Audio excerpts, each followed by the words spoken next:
All right, a very good morning, ladies and gentlemen, and a very warm welcome to all of you. We are at Hall Badrinath for TOS Vision 2021, the 6th annual virtual conference of the Telangana Ophthalmological Society.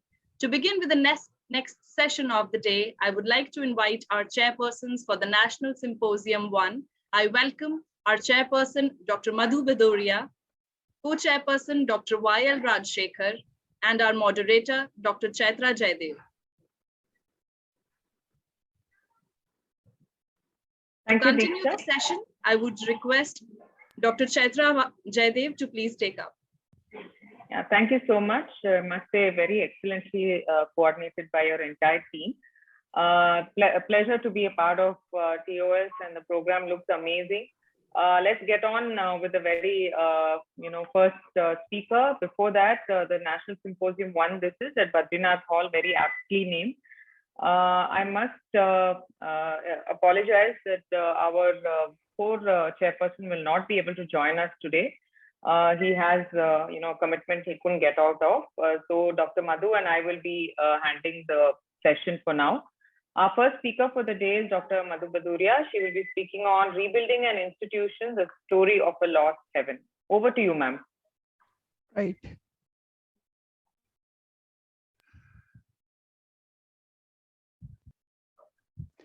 So a very good morning, all the ladies and gentlemen, and it's indeed a pleasure to be here. And thank you, Santosh and the team TOS and Chaitra for moderating the session.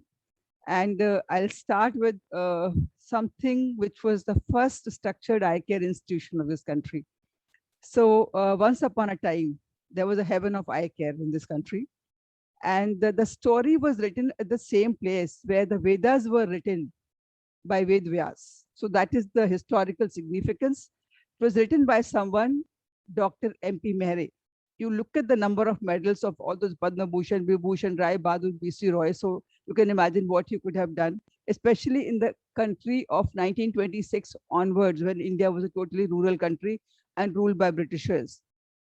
By 1960, he was able to build an institution which was a center of excellence, with an excellent community service, research, and whatsoever you can think of in any of the best institutions of the country today was there by 1960 in that institution. So what all did we have? It was a base hospital.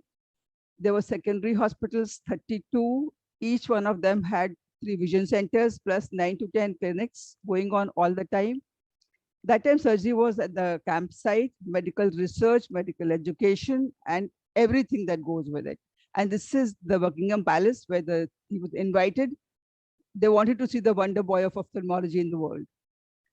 Center of Excellence had retina department in 56, plasty in 57, squint in 60, keratoplasty, school of optometry, education was thy name. Here, paramedical concept was conceived for the first time. And then there was Nehru Institute of Ophthalmology, which was teaching postgraduates. Research was on top. Dr. Meher Shukrat, the founder of photocoagulation, is to say training is incomplete if you're not trained at Sitapur. Keith Lyle raised the orthoptic department. Original experimental research like neftazine, chloromycetin, Dimox were done in Sitapur Eye Hospital. That was the value of this hospital. It had 32 branches, which were capable of being a tertiary care branches anytime. All the ancillary service, I have inherited a laundry of 1945 and similar kind of things, whatever is mechanical and great today was there in Sitapur those days. This was the kind of community service. It used to be like a mela everywhere. And Sir John Wilson, the founder of Royal Commonwealth Society, used to call Dr. M.P. Mehre the architect of rural eye care in the world. And with this collaboration, 2 very beautiful things had come out. All the PM's presidents who came to Sitapur because it was a pilgrimage of eye care. But his proximity with this Nehru and Gandhi family, this family was extremely rewarding in the sense that in 1973, he established a hospital. Because of him, Arvind developed because of inspiration, and National Program for Control of Blindness was done. So to know the real thing, the hospital went down the drain, and it happened during the time of the person who really brought me up as a ophthalmologist. But never mind, the I want you to see this curve. And we entered in this curve at the topmost, the bottom arrow shows our entrance here. How it all happened is a very sad story, but it was not aligned with the modern practices basically. And the model that was used to develop this hospital was a wrong non-government government model on the not-for-profits, and rest everything was the consequence that happened. In April 2009, we said farewell to arms and the best institutions to come back to the rags. Studied the qualities of the institution builders, and then we reflected upon and we thought we had some and we had to build many more. So essentially, we built this hospital on the vision, mission, and onwards, which you will be seeing here. So the first thing was to break the communication barrier with the leadership, and that was that changes were needed. And it's very difficult. It was very difficult for me to tell them because Dr. Mehra was my teacher.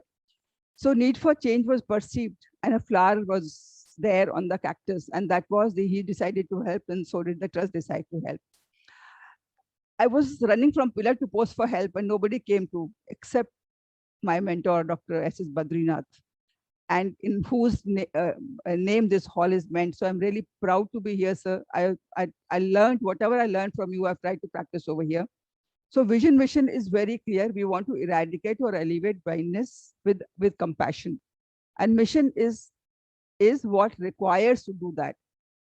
So we had very funny kind of a complicated human resource. There were people sitting on the fence, people who were die-hard Mehra fans who would die with the hospital, and lots of notorious employees, experience of 2 strikes, government employees using premises, politicians building things inside the hospital, and mafia security.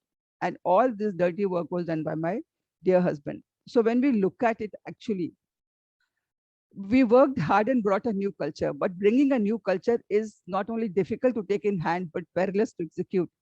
And this makes success very uncertain. But one big virtue came to our thing was from army was the courage.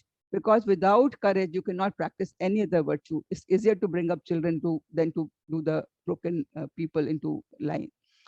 So we did all the interventions from IHMS to this thing, and we actually attracted then some trained HR. I want to have a look at the logo. The logo from 1975 to 2008 was not the original logo. This is the original logo we brought out, and service, our motto was deleted. So the moment that service component went, everything went down the drain. So lessons was to love and protect your people, move the group together with compassion and transparency. And trust building is the most important thing was. So lost clientele, we really worked on hard, and we made lots of interventions in clinical management, as a result of which it was accountable, and it was a quality with infrastructure that brought everything into peace. This is the building I'd inherited, but ultimately we were able to bring in a lot of stuff. We just renovated the entire organization, bought some equipment. I had to work like a dog to earn that money because there was no other source of money at that time, but learned lots of lessons. So now we have 6 operation theaters with 19 tables. We have all the specialties running well, from retina to glaucoma to pediatric ophthalmology, plastic, thanks to Santosh, cornea, eye bank, contact lens, low vision. And the results are evident. From 2,000 surgeries in 2009, by 2016 or 17, we were at 23,000 surgeries. Now, last year, we were 31,000, but even COVID could not stop us, and we still reached more than 50% of that, and we didn't stop the free service during that time. Important heart is community outreach service. So we have these comprehensive camps. We have outreach for pediatrics. We have vision centers, now 25 new setups, 17 in Uttarakhand, 17 in UP and 8 in Uttarakhand. We have training for grassroots levels. That is your Asha Anganwadi community level volunteers. And that was a great rescue during the COVID time.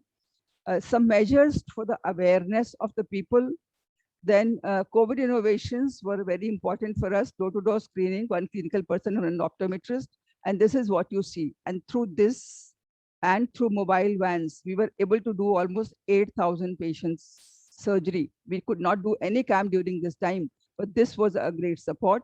So finance is I think the most important thing that we all really need to have. And most of us focus only on that part of finance, which comes from the patient. But we can have other sources like government, donations, NGO partnerships, opticals, medical, and catering. And that time, hospital has no perennial source, and the only source that I knew was from patients and some little bit of government funding. So I worked on all the resources, worked with NPCB for cataract, Ayushman Bharat, RBSK, whatever has come through. Then empanelment with institutions, then partnership with INGOs, and work pretty hard on medical education, because that's from where the good power comes. The outcome is now that the 1 crore balance sheet is now 25 crores in 12 years. That makes it 25 times rise in that. So the patient rises from 2,000 to 31,000. That makes it 15 times, and financial rise by 25%, 25 times. That is 2,500%.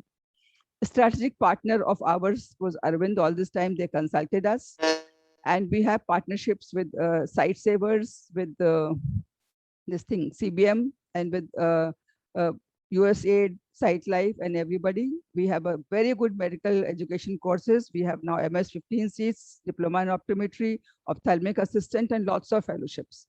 We got awards, multiple of them from multiple people. And that was a real high point in the people's thing, but actually awards don't matter. What really matters is what you feel inside. And I feel really very, very satisfied at this stage of my life. And I would leave only with one parting this thing. A hospital's journey to heaven or hell is routed through its succession plan.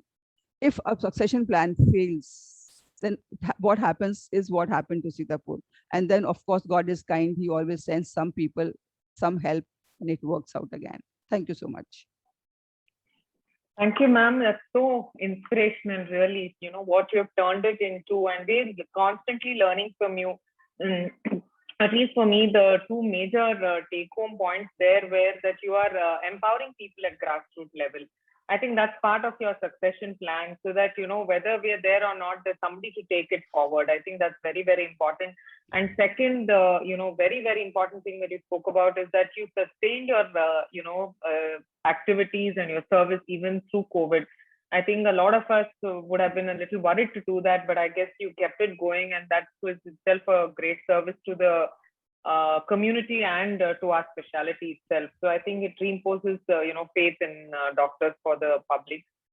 Really amazing work, ma'am, and we are so proud of it. I have a lot of people I know who are trained under you, and I mean, it's really a privilege to know you and to see the work that you do. If we can carry on. Thank you so much, Chitra, for such kind words. And COVID got a lot of innovations. These were all innovations in COVID.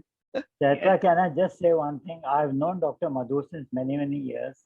And interestingly, many years back, I was in Aligarh, and Aligarh, in Gandhi Hospital and Sitapur Hospital, they were started by the same person, Dr. Pava, and there used to be always some sort of a tussle between the two, that who is superior. Dr. Madhu has taken it to such great heights that, it's amazing story. It's really, really amazing. It's all your leadership, ma'am. Thanks, Ajit. Thanks a lot.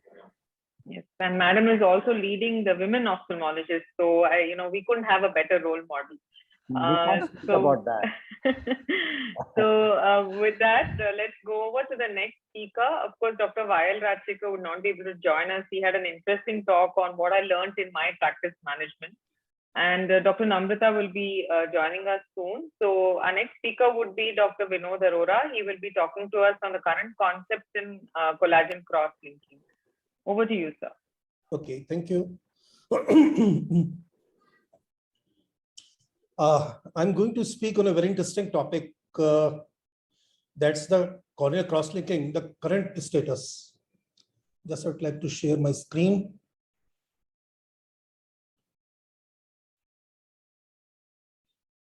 My slides are visible there? Not yet, sir. Can you go to the next slide? No, we can only see. Yes. Yes, sir. We can see your screen. Okay, thank you.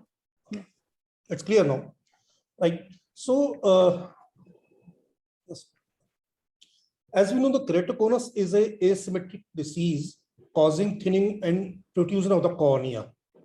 It can be managed by spectacles in mild cases, contact lenses, then intakes, then corneal cross-linking, and the late is the keratoplasty in very advanced cases. So I'm just going to limit my talk today on current protocol for corneal cross-linking. So as we know, the standard technique is epithelium removal. Then it may be done by any means. Then riboflavin is used. That was Dextran earlier. The protocol was 3 minutes for 30 minutes. Then UV exposure for 30 minutes. And ribo was used every 5 minutes. It was followed by a bandage lens and antibiotics and lubricants, plus steroids was given. This was the standard protocols. So there have been a lot of changes. These are the contraindications, like thin cornea, if there is a prioritic herpetic infection, if there is a concurrent infection, if there is a severe corneal scarring or opacification, if there is history of poor epithelial wound healing, if there is severe ocular surface disease like dry eye or OSN, it should not be done. Then in autoimmune disease, it is contraindicated. So what is the current protocol? We are seeing a lot of changes in various things. Let us start with one. One is the riboflavin. Earlier, we were having only one riboflavin, that was with Dextran. Now we have got a lot of varieties. Riboflavin transepithelium, then riboflavin with hypermethylcellulose, then with the Dextran that was earlier available, then for a smaller riboflavin, and riboflavin, that's a concentrated one, is for riboflavin called L. It's for LASIK extra rather. So what are the variants now we are seeing in this scene? One, we see the ribose variant forms are available. Of course, the methylcellulose is the most popular one. Now it's being used as Dextran used to cause dehydration. So for normal use, we are using methylcellulose for most of the cases. Coming to the epithelium off, have been people tried epithelium on also. Then epithelial off was we have to remove the epithelium either manual or by alcohol or by PTK. PTK is preferred in these cases because it causes some shaving of the tip and causes more regularization of the cornea. Epithelium on has not gained so popularity. Various techniques have been tried so far. People have tried some preservative-like things which can damage the epithelium, and there will be more permeation of riboflavin. So ETTA, BAC, gentamicin, tergain, these have been tried. The iontophoresis is again taking up because we can push the riboflavin inside, and microneedle injection, then femtosecond pockets have been tried. And but as of today, epithelium off is most popular because it causes the maximum penetration, and the demarcation line is much deeper when we remove the epithelium. Once we have to remove the epithelium, we can do it by manual method, that's manually assisted, or PTK is preferred, as it can shave off the tip of the cornea also, and by removing the epithelium in uniform way, it gives much more regularization of the cornea. Then, so at present, if we have ability, then laser is much preferred. That PTK is much better than any other technique. Coming to the thin cornea. So earlier the limit was 400 microns, but the cornea is thin. We can of course use up to 360 microns, or the cornea is a little thinner. We have to use a hypoosmolar solution to make it thick. So 0.1% riboflavin with hypotonic solution was used, and till the cornea achieve 400 microns, we wait till that time. Once it achieves 400 micron, then we do the our CXL. So we know the human cornea can increase up to 2.3-fold of its size. That's more than double of its size. So achieving 400 micron is not much. There is some limitation in this because some of the keratinocytes are lost and fibers are decreased. Then the other variants are thin cornea, that is using of a contact lens just to cover, because if the exposure is too much, it can damage endothelium. To avoid that, we put a contact lens over this. This is a soft bandage contact lens, just 9 millimeter thick. Is soaked in 0.1% isoosmolar riboflavin and kept on the cornea for 30 minutes, thereby causing increased thickness, and we can safely do CXL on these patients. There is another variant, the lenticule we were getting SMILE. It has been used to treat these cases. The lenticule is put there, so thereby the total thickness is increased, and we can safely do the CXL. Only thing, after 30 minutes, this lenticule get stuck on the cornea. It has to be peeled off with a little exertion related force has to be used. But it has been tried. So there are a lot of things available for thin corneas. Now coming to the next variant, that is called the speed. They're saving the time. If we increase the energy, thereby we can decrease the time. So if the standard is 3 milliwatt for 30 minutes, if we increase the energy by 9 milliwatt, it will go to 10 minutes. And if we increase to 18 milliwatts, it will go to 5 minutes. The basic aim is the total energy should be 5.6 millijoules per centimeter square. So the total amount of energy is same, only by increasing the delivery of energy, we are decreasing the time. But it's not in that linear fashion. If we can decrease the time to 2 minutes or 1 minute or 4 minutes, will we get the same effect? It's not that. Basically, if we decrease the time, the demarcation line keeps on going up. That means the demarcation line becomes shallow. So if we come from 30 to 10 minutes, it decreases to around 280 or 300 microns. And if decrease further, it further decreases, and the cross-linking is very shallow in these cases. So a compromise is there at 10 minutes, which is, or 9 minutes, you can say, for 10 milliwatt or 9 milliwatt for 10 minutes. This is being practiced by most of the surgeons now, and it gives you proper depth.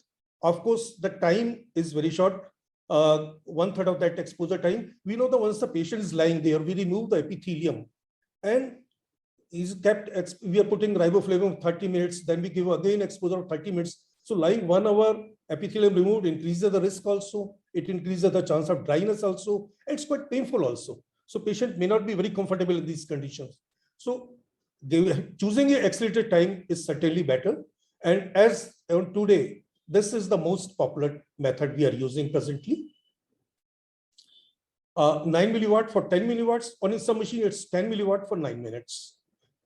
And if we do both eyes together, that again help us, as there's a less discomfort to the patient, the time is further duration of treatment is shortened. So it's being also practiced. If you got 2 machines, you can use it. If you got 1 machine, then of course you have to use 1 by 1. Then coming to the next variation, that's called the customized linking. Now we can customize various parameters to achieve optimal results and minimal side effects. So how we can get it? We know in conventional method, we treat the 9 millimeter cornea. It is uniformly treated and the whole cornea gets stiffened. But we know that weakness is in a small part. There may be some part which are weak. So it's better to thicken that part. So can comparatively they become as good as other parts. If we treat whole the cornea, that is stiffness that get, but that part which is weak still remains weak compared to other parts. So we are treating now focal parts also if required. Earlier we have used mask. Suppose the thinning is here. So there's no fun in treating here. So if we treat this area, that's much better. So earlier we were using these masks. Now this has been taken by machines. This is the latest machine by Avedro. It has got pupil tracking. It has got topography and tachymetry data are fed into it. And a graphic-based interactive treatment plan is there. So machine decides how much the treatment has to be done in which area. So this is going to be very, very helpful. And of course, the beam profile we can choose. We can choose the various beam profiles to treat the specific area. So we are getting better, greater corneal regulation is there. And it's a promising treatment modality. I think it's will be soon available in India also. Then pulse CXL. This is the next variant. If you do accelerated CXL, because too much of energy, there's more of time. So there's a more demarcation. There's a deeper, there's a depletion of the oxygen. If we give a pulse treatment, that means on and off, that causes more oxygen supply, and this is a deeper demarcation line. Coming with the combining with the PRK, this is the most fascinating one. Now we are using topo-guided treatment to combine it with PRK. Our aim is there to regularize the cornea. It's not treating all the refractory errors, but especially the cylindricals are treated.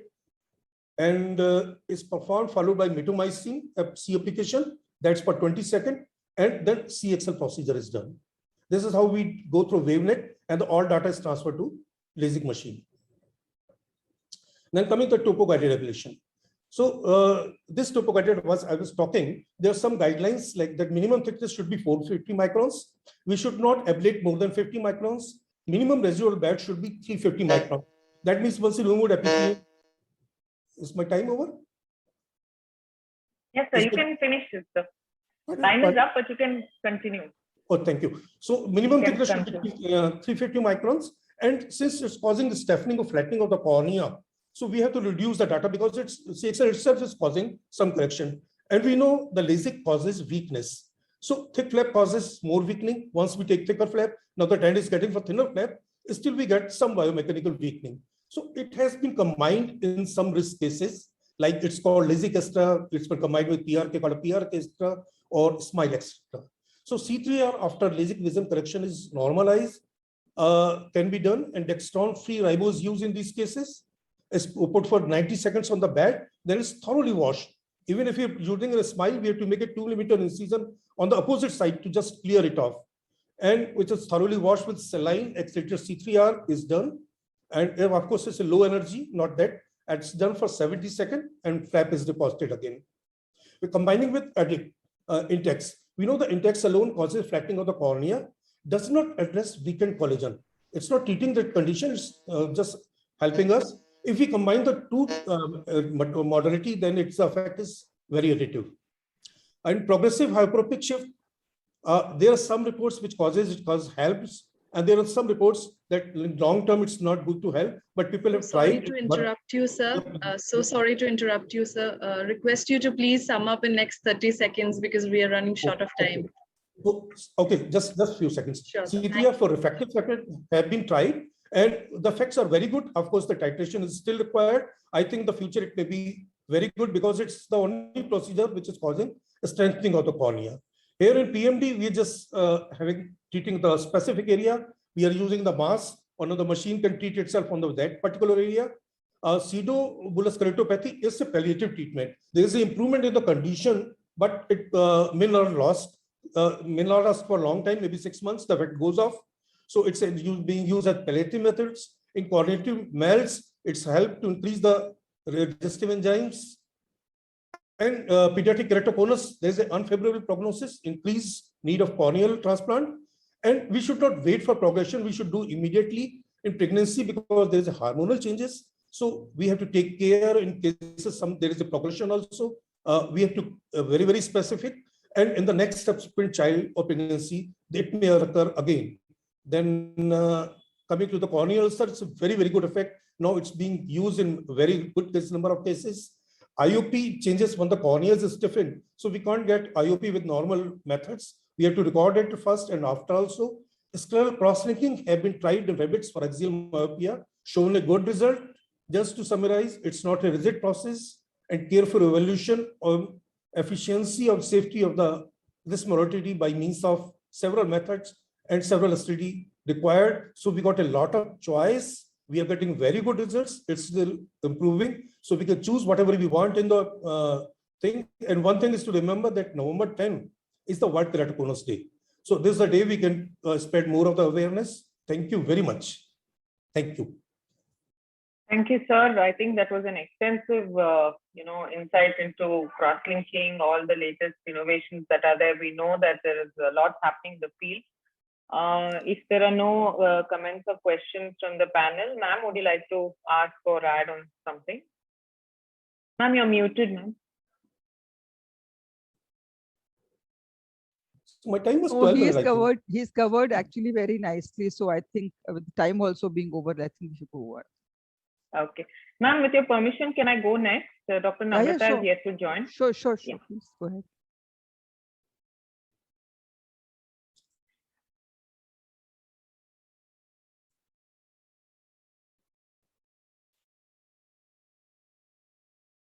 So at the outset, I would like to thank Dr. Santosh Honawar for giving me this opportunity. It's an interesting session because we have a mixed bag, and I would be speaking on aerosols in the operation theater, and our ophthalmologist actually at risk. So I have no financial disclosures, but I must say that I'm a VR surgeon. So as far as the anterior segment surgeries go, I have a little bit of information, but not all of it. But I would like to elaborate it because we do know the importance of this whole situation given the COVID scenario. So we know that COVID has been declared as a global pandemic by WHO since March 2020, and the transmission occurs primarily through droplets. So that's very, very important for us. because we do a lot of surgeries and procedures where there are aerosols and droplets involved. The surgical procedures are a risk factor because of these very reasons, and COVID-19 positive surgeons, we know of, and it was first reported in China. Not many studies on aerosol generating eye surgeries are present as of now, but we already know that there is a viral RNA of the SARS-CoV-2 in the conjunctival subspecimens of COVID-19 patients. So every time we are taking up surgery in probably even asymptomatic patients, we are at a risk. As surgeons, we need to be aware of this, which is why we went through a series of experiments in collaboration with the Indian Institute of Science. It is basically a team led by Dr. Basu, who's from the fluid velocimetry team.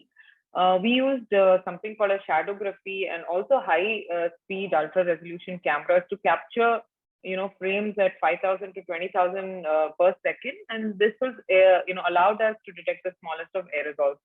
Now, anything less than 10 microns classifies to be an aerosol. Anything bigger than that is either a particle or a droplet. So this was part of our study series called as APPEAR, which is Aerosol Projectile Prediction, Experimental and Applied Research. This was the IFE team that we were all part of for these experiments. So just to show you, this is the live camera slow motion video where we were able to pick up the different aerosols. That is a live one, whereas the one on the right is a shadow.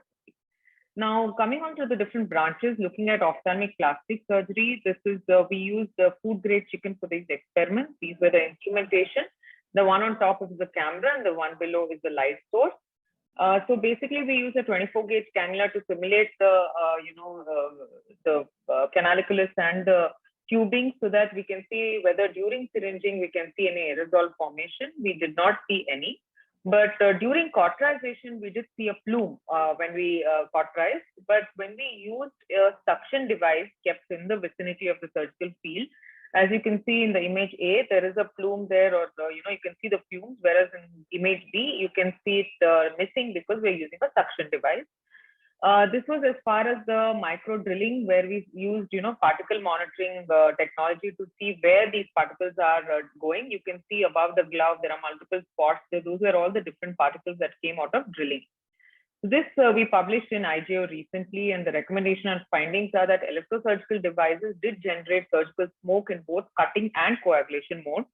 The spread of this smoke was significantly controlled by using a suction apparatus. The use of a mechanized drill generated droplets with the spreading extending up to the surgeon and other personnel in the OT, which is what we need to be aware of. A slower rotation on a smaller burr can definitely reduce the number of droplets. Lacrimal syringing can be safely performed with protective gear in place, and protecting the mucosal surface or preparing it with povidone iron definitely increases the safety profile. Cold steel is preferred to electrosurgical instruments for cutting because the droplet formation is much lesser, and drilling with and without irrigation should preferably be minimized or avoided, especially if you think you're doing an emergency surgery in a known COVID patient.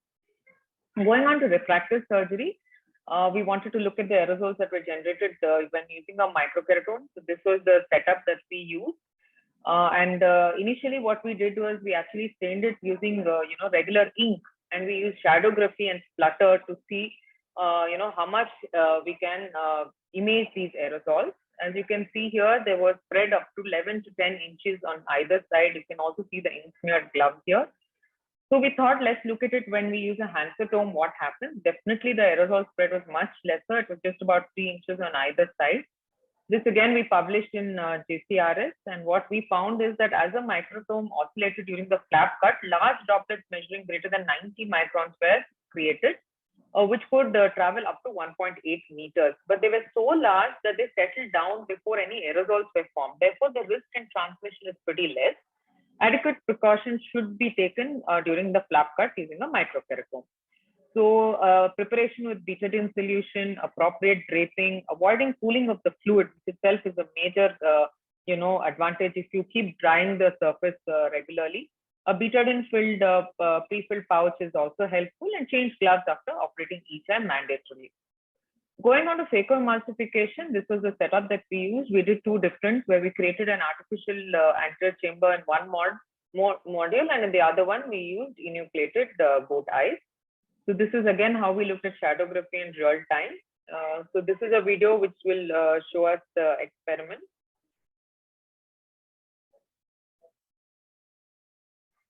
Right, so we used GO ties mounted on a mannequin. So this is how the corneal incisions were made.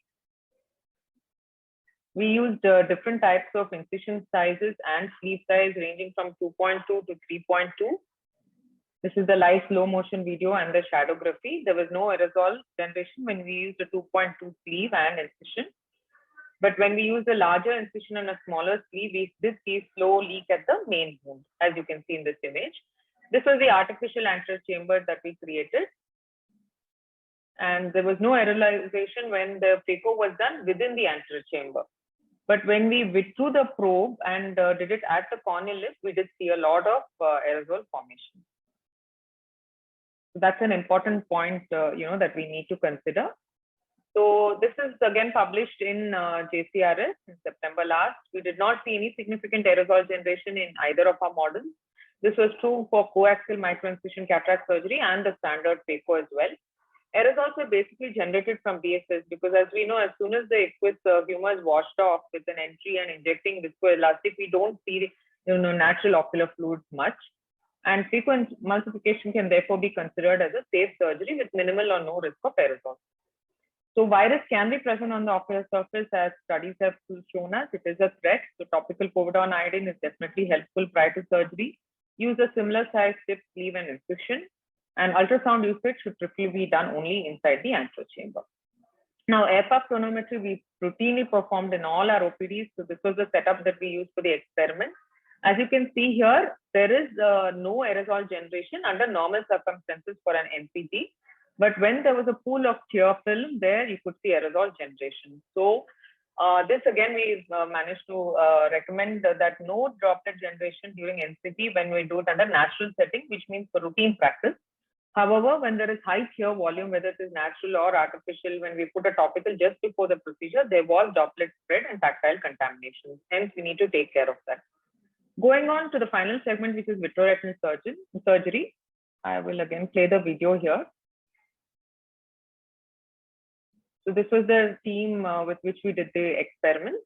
We used an ultra high resolution camera and a shutter speed of 1 in 10,000. This was the entire setup that we used. This was the wet lab mannequin that we used and a wet lab vitrectomy machine as well, given to us by Alcon. We looked for intravitreal injections. We looked at the different cannulas, active versus passive, fluid air exchange, port removal, suturing. All these different experiments were done. And what we found, which was significant or not, was important because during intravitreal injection, we did not see anything, nor during cannula insertion. Even during 23 and 25 gauge vitrectomy, we did not see much of aerosols. When we use non-valve cannulas and valve cannulas also, we did not see any aerosol generation. So most of these actually are safe procedures that we can do. But during active fluid air exchange, we did see when the air pressures were very high, we did see, especially during passive fluid air exchange, that there were aerosol generation, and which you can see in that video. We also managed to calculate the spread of the aerosols. So these were some experiments that we did. And so what we recommend is to use valve cannulas whenever possible to avoid passive fluid air exchange, because we saw a lot of aerosols and droplets, or direct the exit port away from the surgeon as well as the assistant. Maintain air pressures at less than or equal to 30, and to stop active air fusion or clamp the infusion cannula during removal of the port and suturing. So with usage of adequate personal protection, eye surgeries appear to be a safe procedure. These are some of the prophylaxis approaches that we have published in IGO. Please do go through it. And thank you so much for your patient hearing. Thank you, Chaitra. Really wonderful presentation. And you've covered all the specialities. And that gives people also kind of comfort that you can do. And also is giving many ideas in minds as to how to make it actually truly zero. So I think it's a wonderful presentation, and it's a very useful presentation for everybody. Now, if your speaker has come, next one has come or has come, yes. whatever, then we can move on. Otherwise, yes. Anybody has any questions, like, since we have time for your discussion, another minute and a half. Chitra, just one observation that once you get down to the stage of fluid air exchange, already most of the vitreous has been sort of removed by the fluid. So Yeah. even if it's an aerosol generation, it's not that aerosol is directly correlating with something which is coming from an infected vitreous cavity. Yes, so we are not talking about vitreous here only, Ajay. We are also talking about the ocular surface. Though we are flushing, we are putting Betadine, the risk was also about the ocular surface, because a lot of our procedures do happen at the surface, whether we're suturing, So this was not only about the vitreous. Once the vitrectomy is done, of course, like with cataract surgery itself, it is BSS. So we are not very worried about that. But this was the splutter that can occur at the ocular surface. That was what we wanted to look at. Though, of course, we were not able to actually determine the viral load per, in the aerosol, because none of these were live eyes, right? So we've not actually looked at the viral load, which is again now been published. So we have more insights into that. One more message for everybody is that we don't know who's asymptomatic COVID. So we're going to have more challenges with them. Therefore, treat every patient as a COVID patient and go ahead with surgery with all the possible precautions in the COVID times till they last. Yes, that's so true, ma'am. Thank you so much. I think we'll go to the next speaker now, Dr. Ashok Nanda. He'll be talking to us on decision-making in patients with cataract and glaucoma. I think an extremely important talk, because the same population tend to have both these conditions. So I think he will have a lot of insights for us. Over to you, Dr. Ashok. Thank you, Dr. Chaitra.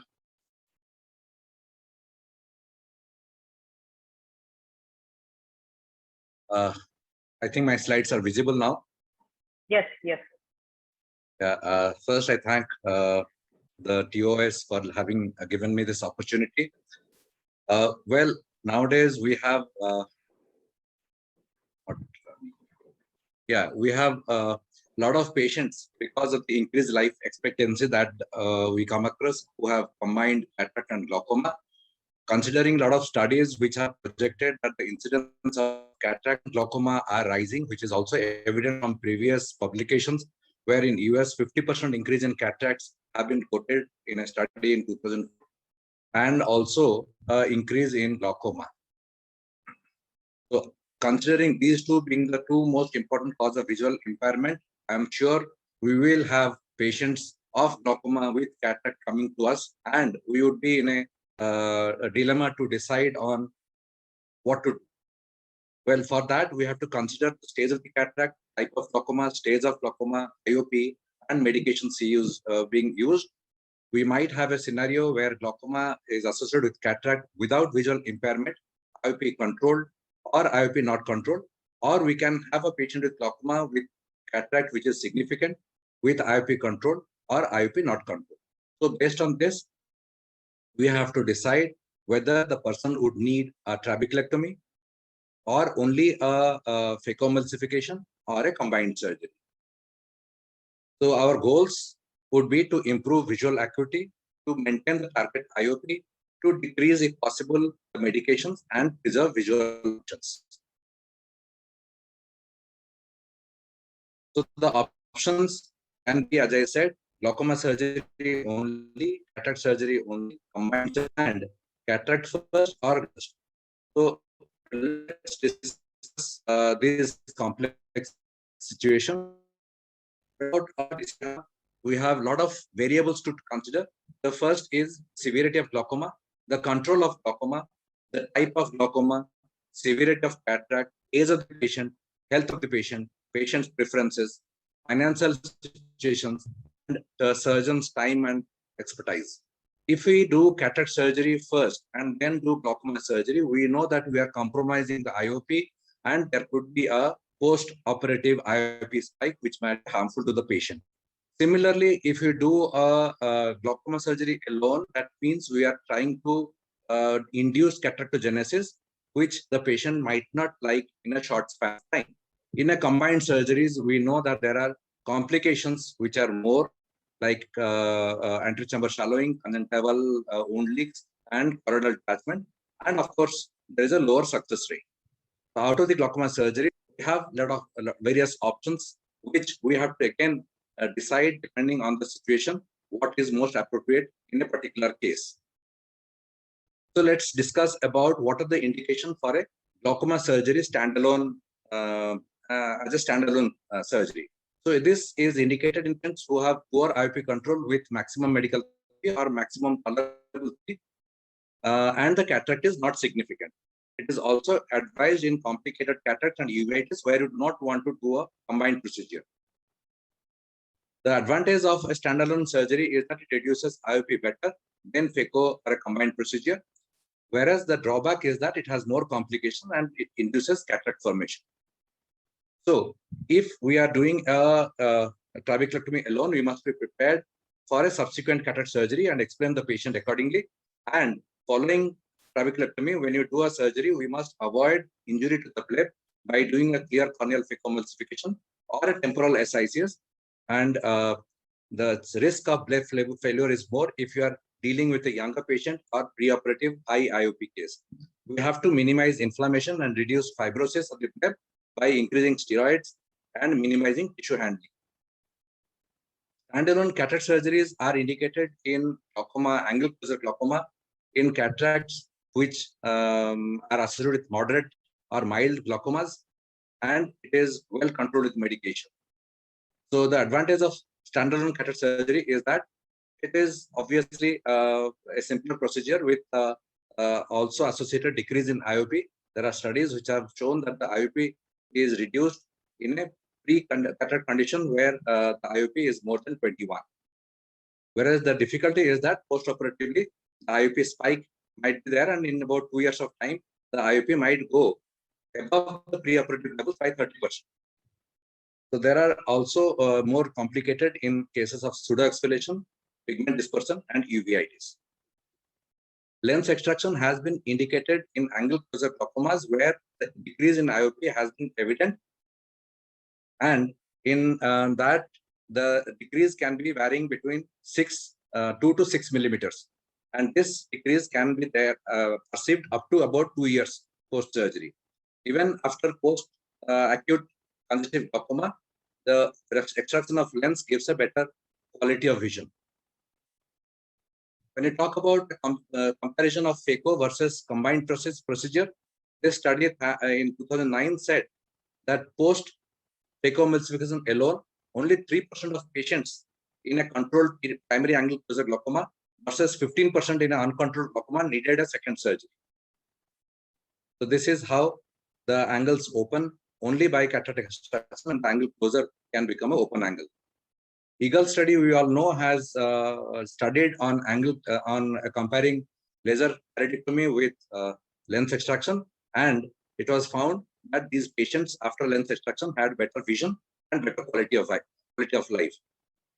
In angle closure, it helps. Lens extraction is a little risky because of the shallow anterior chamber where we have to protect the endothelium. We have to have a good preoperative IOP control, detect into clear cornea so that peripheral peripheral anterior synechias can be avoided. Use anterior chamber maintainer or high molecular weight visco and avoid suprachoroidal hemorrhages. Modification of surgical technique is essential. We have to preserve the conjunctiva and use viscoelastics, and also avoid postoperative IOP spikes. Traumatic lens dislocation also indicates only cataract surgery if the anterior dislocation is less than 3 weeks. When you do a combined surgery, then it is indicated in patients who have significantly visual impairment. Along with that, the IOP is high and the glaucoma is in a mild or a moderate degree. The patient who have poor affordability should also be opted for combined surgery. The only problem is that the risks of failure is more. So this is a procedure of choice in doctors who have high experience in surgery. So now, if you decide for a combined procedure, there are dilemmas like whether you should do a phaco or ACC, one-side surgery or two-side surgery, with or without mitomycin C. So these are all dependent on individual preferences, and the doctor has the best ability to decide on that. Pearls that we can have during combined surgery is that we must use antifibrotics, especially in younger age group, especially in patients who have thick tendons, pseudoexfoliation, and secondary glaucomas. Make sure that we do a CCC and the optics is captured so that we do not have pupillary capture of the iris. make sure that we handle tissues gently. Meticulous hemostasis is important. Flap closure should be done so that it should not be very tight. And if preferable, a releasable suture should be used.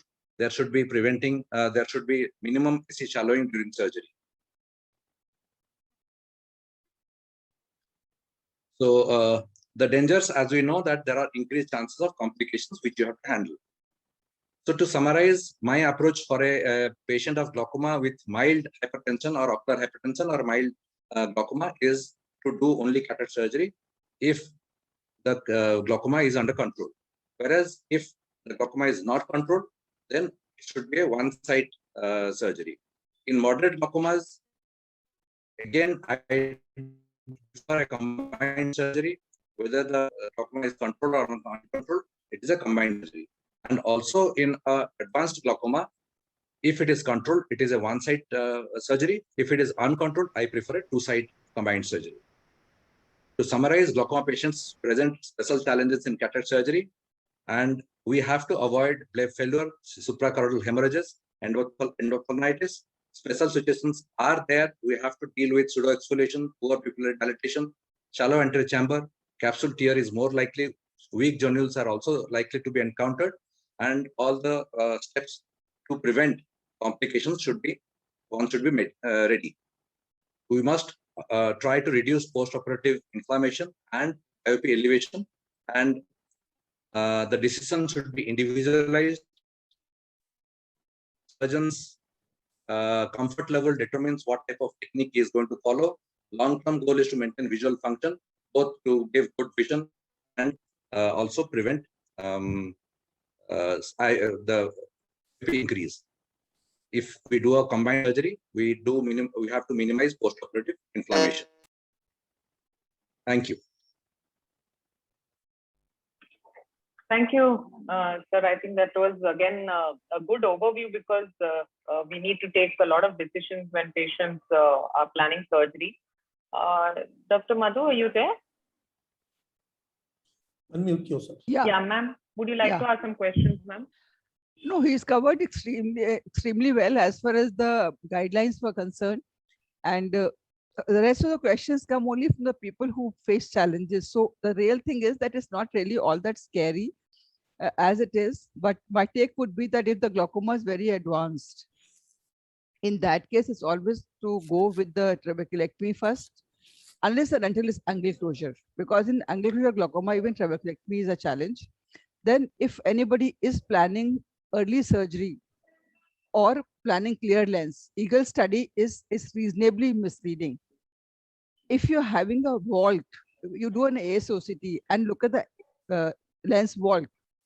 If there is excessive vault, then clear lens is indicated. Otherwise, if PI is able to control, it's a perfectly good surgery and we should go for it. Otherwise, every cataract surgeon of this country who finds any patient with angle closure will start taking out clear lens. And the message is really bad that you can take out a lens to treat glaucoma. It truly does not treat. I'm pretty sure Dr. Nanda also is not doing clear lens extractions himself. And but it's a study, so he has to put it in the presentation. But this is a very misleading study, and PI has its very important role in terms of safety of the eye. Cataract surgery, irrespective of everything, lens removal is not really an ideal thing to do. But he has done a wonderful job in giving all the guidelines absolutely to the principles. So he's really held this presentation really well.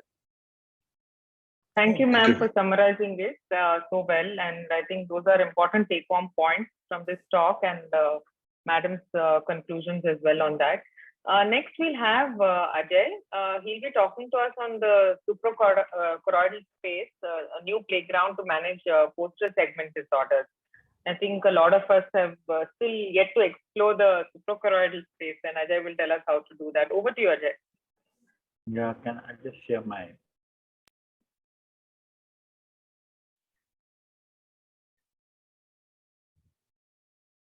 Can you see my slides? Yes, sir. Okay, so at the outset, must thank Telangana Ophthalmic Society, Dr. Santosh, Dr. Mathur, Dr. Nand Kishore, and the entire team for this opportunity.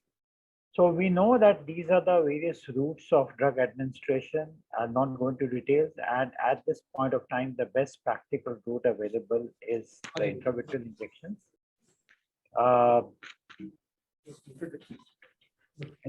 Can I go ahead? Yeah. So the clearance of drugs in the vitreous, they occur either from the anterior route, which is the hydrophilic component, and if it is a lipophilic, it goes to the retinochoroidal component. Now, the intravitreal injections, it overcomes the blood retinal barrier, has minimum systemic effects, but these are the problems. You can give a smaller volume, you can cause cataract, glaucoma, endophthalmitis, retinal-vitreous hemorrhage, vascular occlusion, retinal detachment. So, can supraocular injection be the solution? So, it's been shown that if you have an injection into the supraocular space and it's injected anteriorly, it spreads posteriorly and circumferentially. And this was shown by this experiment where the blue latex injection covered almost 50% of the posterior segment. Now, the supraocular space is essentially a potential space. It is located between the outer layer of the choroid, that is the lamina fusca, and the inner layer of sclera, and extends from the ora serrata to the optic nerve head. And it has got short posterior ciliary arteries behind. Normally, a supraocular space can accommodate about 1 ml fluid, but we don't inject so much. Now, drugs in the supraocular space hence do not affect the anterior segment, and they can be used for treating the choroid and the retinal disorders, and they are available for the longer duration of time. The problem is it's a blind procedure in a potential space, and you need special injector system or microneedle. Now, we can normally identify the supraocular space by EDI OCT. You can see here, you can see here, you can see in a case of a CSR, and you can see in a case of a choroidal vascular membrane where the choroid is thinned out, so you can identify the supraocular space. Even normally, it can be identified in people about 50 years of age in about 50% of the patients. Now, how do we access supraocular space? Ideally, you need to make a sclerotomy like this, where you can inject the drug and it will go posteriorly. This is just a cartoon to show you that supraocular space injection can lead to migration of the drug to the posterior segment. Now, this was a study by Patel et al., where they made a microneedle, which actually started the whole thing with the Clearside Biomedical of the microneedle. But we must understand that the microneedle has a small 300 microns bevel, while we look at a normal needle, it has got a long bevel. Hence, a normal needle can't be used. You need a specialized needle. But can we inject drugs in the supraocular space with commercial needles? Yes, we can, and that I'll show you with our experiment and some of the other work done by others. Now, these are some of the injector systems. This is by the Clearside group, where you inject it perpendicular to the pars plana, perpendicular to the sclera, and it can go vertically. And this can be injected in the OPD. All other methods which are available at this point of time need to be injected in the operation theater. This is a catheterization system which was made by Med1, but it is no longer available commercially, and this can be used for injecting into the supraocular space. This is another eye track system which has got an illuminated point at the beginning, so you can actually track the supraocular injection, but it is not an easy procedure to do, and it has got a lot of problems because it can cause a choroidal hemorrhage and injury to the other structure as it traverses, and it has not yet become very popular. This is the self-made micro needle, which is using a 30 gauge needle with a 23 gauge needle, which works as a stopper. So you can make the needle go exactly the length which you want. So basically, we have surgical methods, we have non-surgical methods, and is there a way out to enter the supraocular space without using a microneedle and a scleral cut down? So we look through this, that if we have needle goes no video is not working. If your needle goes vertically, it will go into the it will go and damage the retina. But if it goes obliquely, it can go into the supraocular space if you can exactly measure the length to be traveled. So we made a device which has now been patent applied for, and this device is used for injecting drugs into the supraocular space. We did some goat size experiments, and did with UBM analysis, where we injected drugs in methyl cellulose into the suprachoroidal space, triamcinolone and Helon, and you can see here on the UBM, triamcinolone is visible, methyl cellulose is visible, Helon is available. And to prove it further, we did a dissection and we could demonstrate triamcinolone in the suprachoroidal space. So it was possible to demonstrate these drugs into the suprachoroidal space on the UBM, and this was followed by a human pilot study, and now we have over 82 eyes where suprachoroidal space injections have been given. This is just to show you how it is being done. It's an easy technique. However, it needs a little learning procedure. It has to be done in the operation theater. It's not done as an outpatient procedure like many times people prefer in the West to do all the injections in outpatient procedure, but this is preferably done in the operation theater. So there we can inject the drug. We have injected triamcinolone in this case in the suprachoroidal space, and it works out quite simply. These are some of the data. I'll not go through them. Just to show you some cases, this was when Ozurdex was not available. Patient was not willing for a NERM removal, and we didn't have anything else to treat him. Treat the patient with the intravitreal injections of IBTA. We decided to give suprachoroidal triamcinolone. This is the pre-injection picture, the second-day picture, and the 11th-day picture. This is another patient, both eyes having a diabetic macular edema with cystoid spaces. Patient had received anti-VEGF multiple injections, both eyes in the past, had also received Ozurdex. This was when Ozurdex was not available. We went ahead and gave suprachoroidal triamcinolone, and you can see here progressively how the macular edema has came down and the patient's visual acuity has improved. Similarly, in cases of uveitis, we gave suprachoroidal triamcinolone and did not treat the patient with systemic steroids because patient had received systemic steroids in 2014, had come with the recurrent uveitis, and this is the patient about a month later with the visual acuity of 612, the vitreous cavity had got cleared. So this patient benefited because there was no systemic effect of systemic steroids, and suprachoroidal triamcinolone worked extremely well for him. We have, so this is a patient of vasculitis where this is virtually almost day one after the injection of triamcinolone, suprachoroidal triamcinolone, the edema had subsided. So it works extremely well. Now, what are the future prospects of suprachoroidal space injection therapy? Clearside Biomedical has announced positive safety results from the cohort where they've injected axitinib for treatment of wet AMD, which has shown extremely good results. Liposomes have been injected with gene therapy in the suprachoroidal space. Then we have an allogenic tissue-derived mesenchymal stem cells, which are being injected, which are being surgically implanted after doing a sclerotomy and could theoretically be injected through the needle system which I have described. We know that suprachoroidal space is used for glaucoma drainage devices. And then we have injections, gene therapy by the adenovirus vector. Now, growth factors have been found to show retinal, to slow the retinal degeneration in the Limoli retinal restoration technique of autograph, which I'll briefly show you. This is a very exciting thing which has happened where the adipose cells have been injected into the suprachoroidal space. They release the growth factor, and this is the microperimetry, which shows that patients have shown an improvement in the best corrected visual acuity where nothing else was possible. So it is an exciting era. We feel that this particular device and other methods can be used for suprachoroidal injections where no scleral incision will be required. They can also be used for scleral buckling, which we have seen that the hyaluronic acid can be injected to give a localized buckle in cases of recurrent detachments, or in primary detachments it can also be used and has shown good results. So in conclusions, what we found that after measuring the scleral thickness, one could give SCITA safely. The rotational movement of the eye could be avoided because we had a base plate which could anchor the eye. If one is in the correct plane, There's a free flow of drug, but if you're not in the plane, you will not be able to inject at all. There should be a bevel facing downwards.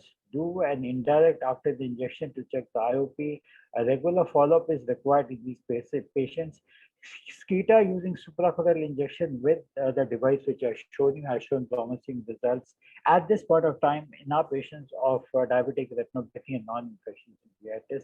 This was a pilot study where we were able to have a sustained effect for about 90 days. Now we have modified the Triamcinolone. I'm not presenting that here as yet because it is in the process of publication, where we have had an effect with the Triamcinolone for about 5.5 months. So that's very exciting. So as of today, suprachoroidal space I'll just summarize. It is an accessible potential space, can be visualized in healthy individuals above 50 years, can be used for injecting drugs, growth factors, delivery of autografts, gene therapy with viral and non-viral vectors. The learning curve is there, and larger studies are required because these are all small studies which we have done. Better formulations are required to delay clearance of aqueous soluble products like the anti-VEGFs can be used and they can be sustained for the longer time. Not all materials injected flow uniformly to the posterior part, and this depends upon the particle size and the viscosity. Hence, we need to understand the efficacy, safety, biodegradability, immunity, and the inflammatory characters of various products in the suprachoroidal space. Thank you very much.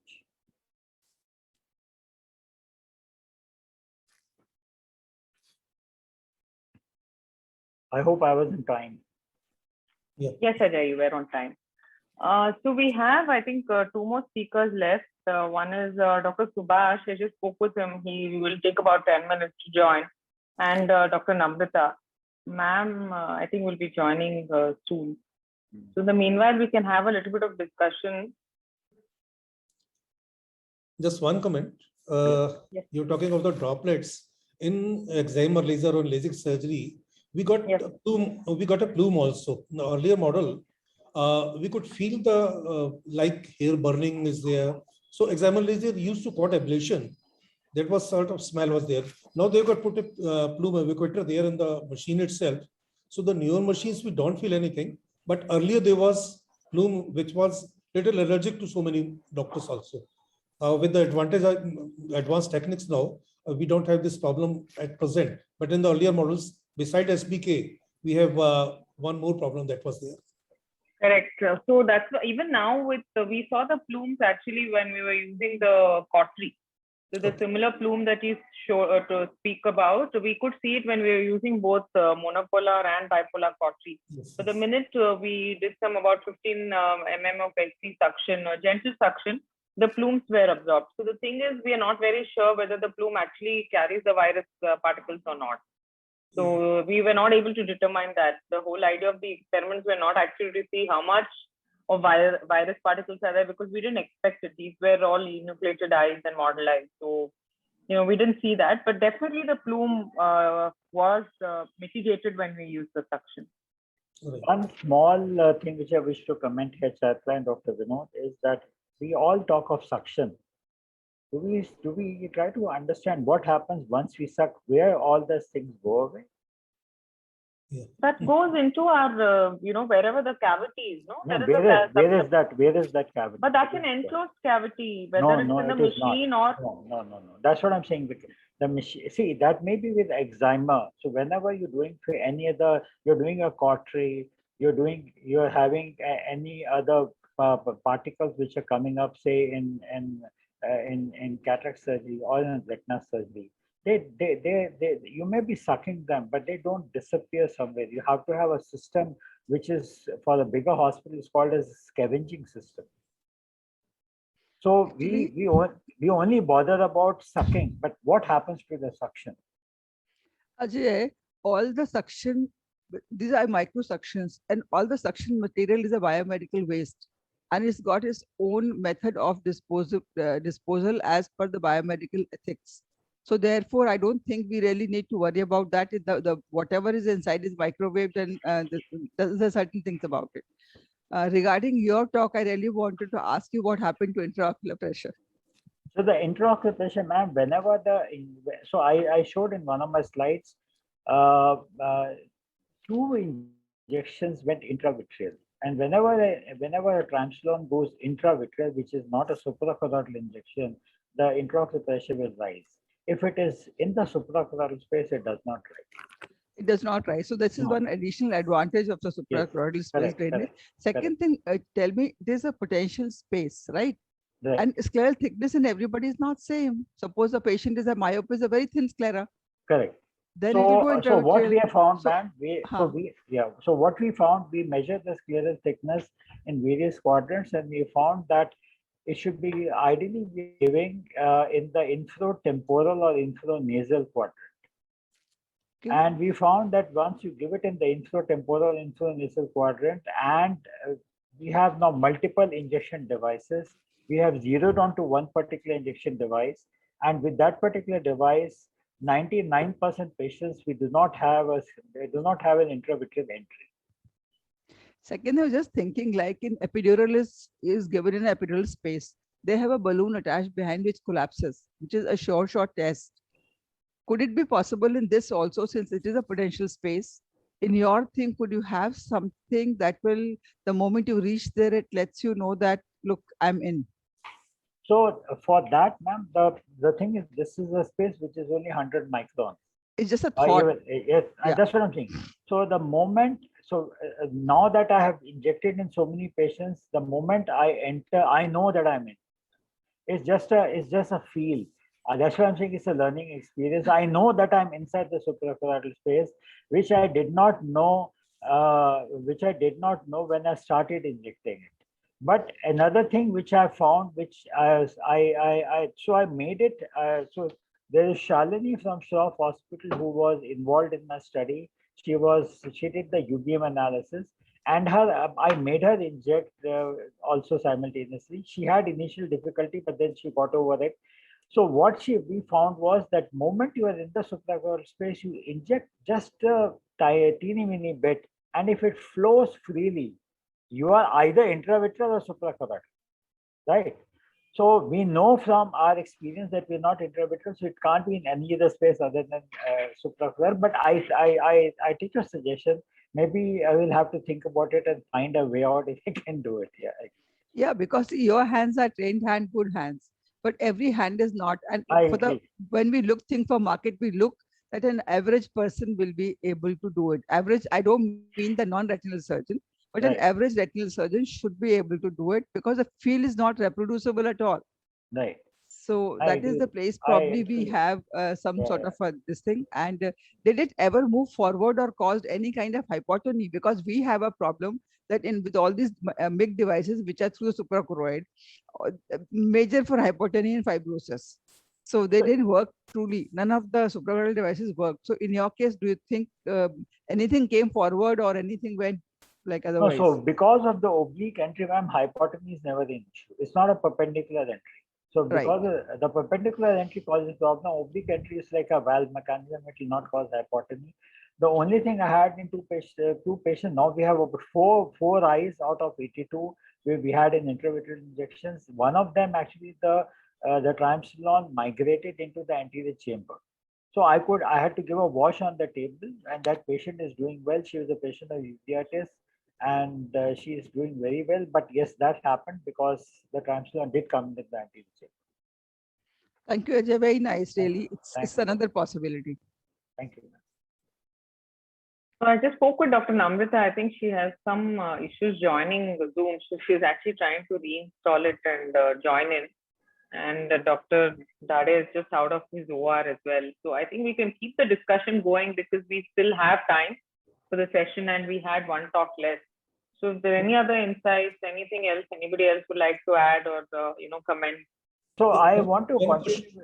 Yeah, please go ahead, Dr. Please. Ajay, please. Please, okay, one question to Dr. Nanda. As Dr. Bhadoria has rightly said that there should be enough vault. If we talk of clear lens, mostly the vault is not too much. But if you talk the cataract, then mostly we got a vault. If you talk of US, there's a CLE is more common for primary angle glaucoma compared to India. So anybody is around 40, 45, they do CLE instead of doing PI or anything. So what's your take on this thing? how much the reduction we get with a CLE, how much the reduction we got with a cataract extraction in, say, mild glaucoma patients? Is there any difference between the two, or? Whether you do cataract or you do clear lens, Yes, ma'am. the reduction in IOP is 2 millimeters. So it's not really a major reduction. So why Right. to take out somebody's lens? Only challenge comes, Eagle study had the biggest challenge that they had half the patients of PACG and more than that of POAG. So Right. you don't, if you compare apples with mangoes, the study it will not be considered a reliable study. So therefore Eagle has truly failed. But what is a good point for our country is that if there is a cataract and we do an early cataract surgery in patients of PACG, then the progression of angle closure definitely is reduced to a significant extent because there is a lot of space. But same doesn't hold for POAG. Just to remove one drug which you can put at night or sometime, because drugs have become so good now, then why to enter an eye? We all know it may happen 1 in 1,000, 1 in 10,000, but one eye can have endophthalmitis, one eye can have complications. So they're like they are, brethren. Why should we expose them to unnecessary risk which is avoidable? Right. Ma'am, if you have time, can I ask you a question? Yeah. One is, what is your experience with the micropulse laser for glaucoma treatment in cases where you have cataract and glaucoma, and for some reason you are not going to be immediately operating that cataract, like you had a situation where patient had a neovascular glaucoma with a cataract, and the patient first wants to, you have injected an intravitreal injection, and in those cases, can we do a micropulse? See, micropulse can be done as a primary procedure for secondary glaucomas. And NVG is also secondary glaucoma, but it's never a primary procedure for a primary glaucoma.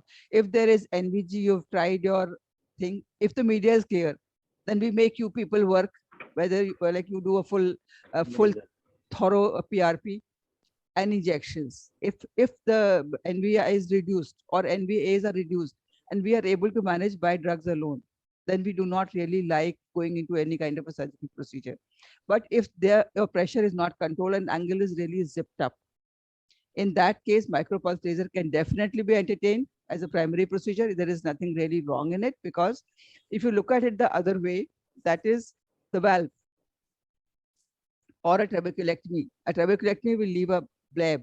If you leave a bleb, the eye is little weaker eye, right?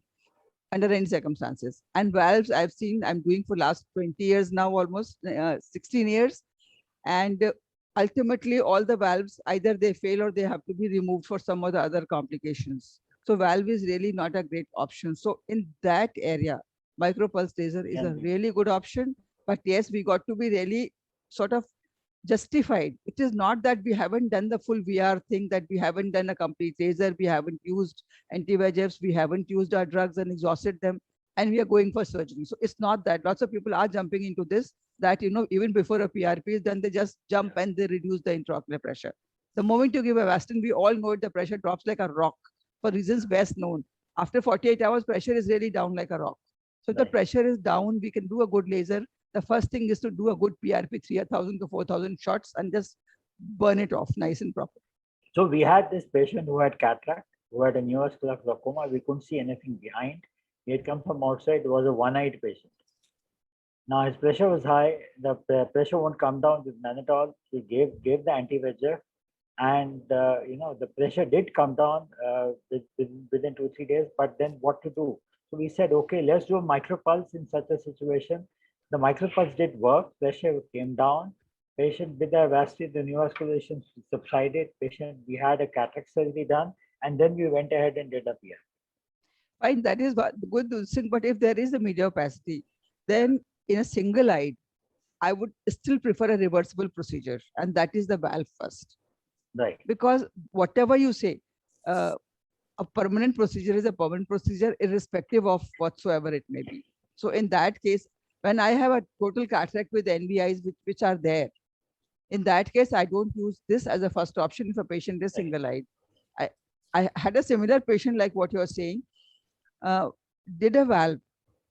It went off really well, but then the cataract swelled up. It was mature, now it's swelled up. So we had to remove the cataract. The tube went nicely down and patient remained fine and doing pretty well. So glaucoma is actually not a day's disease. It is a disease which requires a life.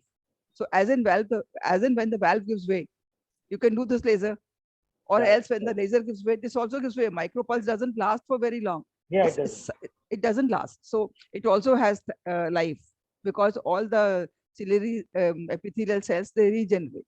Even with normal DLCP, they were regenerating, and patients were required 3 to 4 sittings. It's not a single sitting that ever worked either in micropulse or in DLCP. So I think what you did was fine. There's nothing really wrong in it. But if you have to choose for a single-eyed patient, I err on the safety. Yeah, so I would choose the procedure. Eventually, we went ahead and did the valve because patient was not willing for a valve surgery at this point. Also, they don't have money sometimes. The valve yeah. is So expensive. they said, "Ki sir, aap kuch to kar do." Yeah. That was it. Good afternoon, sir. Hi, sir. Welcome, Good Dr. afternoon. Dadia. Welcome to the. जी ma'am Glad to see you, sir. जी बारिश में आए हैं sir talk में. जी ma'am How nice. Sir आपका talk अभी चालू कर सकते हैं. हाँ. Dr. Subhash will be talking on what we have learned from the PEDIG studies in the treatment of amblyopia. जी Over to you, sir. Just ma'am बस 1 minute. No problem.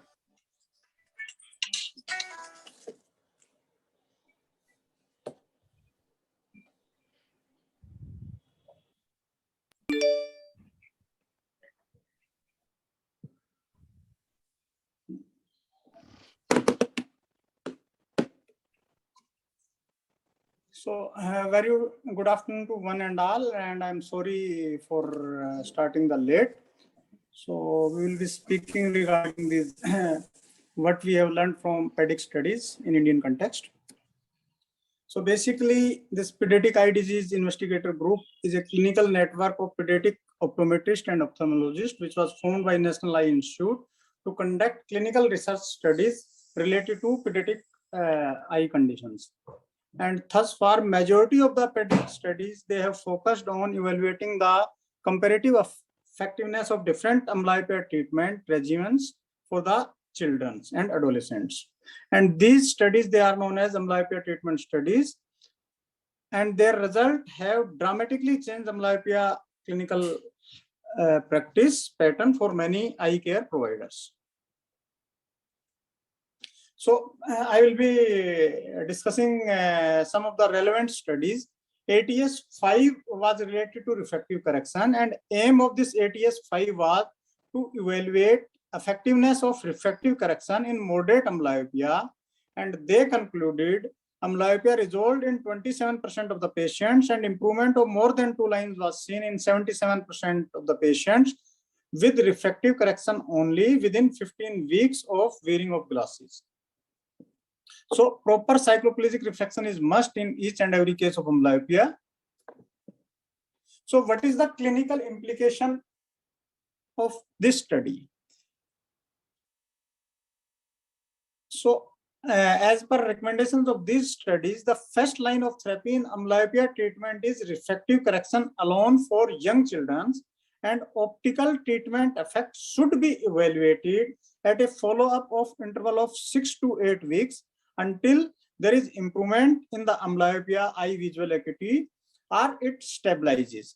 Additional treatment with patching or atropine may be necessary if visual acuity improvement with specs alone is incomplete. So earlier what we were doing, after doing the refraction, we were directly starting on patching or atropine penalization. So with these PEDIC studies, there is addition that first we will do the proper cycloplegic refraction. We will wait for 6 to 8 weeks, and in some patients, additional treatment in the form of patching or penalization may not be required, and only refractive correction might be needed.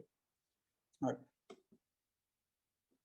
So the children who need additional amblyopia treatment after improvement of visual acuity from an optical treatment have better amblyopic eye visual acuity at the start of the next treatment phase, and which can result in less treatment burden and better compliance. And in some children, you don't require any additional treatment beyond optical corrections.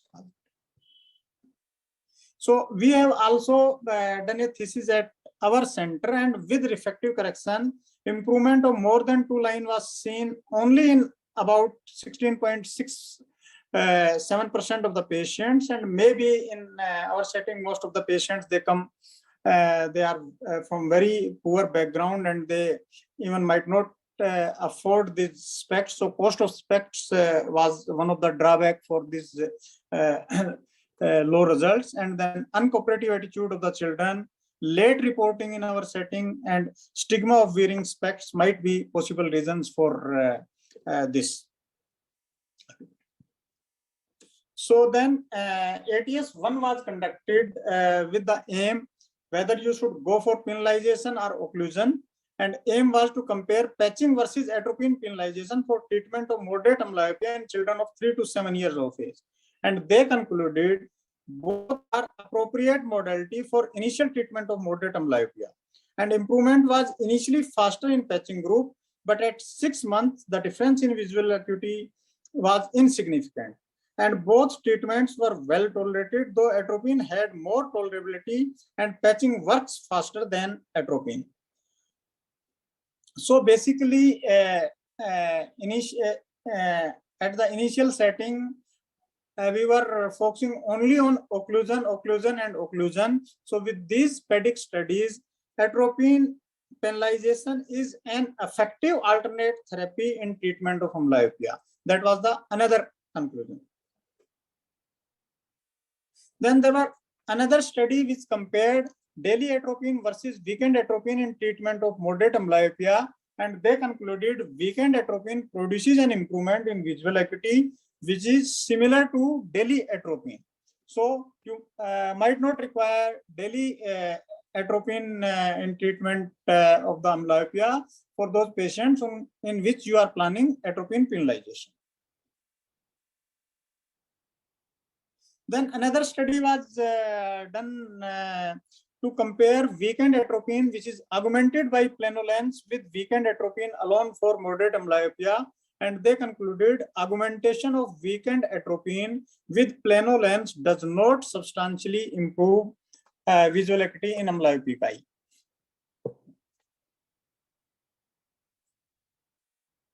Then another study was conducted to compare patching with atropine eye drops in treatment of moderate amblyopia, and they concluded atropine and patching achieve similar results among older children with unilateral amblyopia.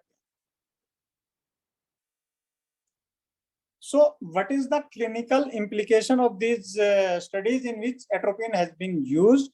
So atropine penalization has a similar treatment effect as 2 and 6 hours of prescribed patching.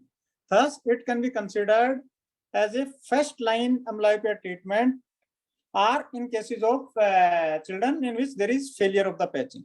Daily atropine administration may not be necessary, and twice a week schedule may also be effective, and there is no reason to believe that atropine need to be administered only on weekend days, or that the days need to be sequential.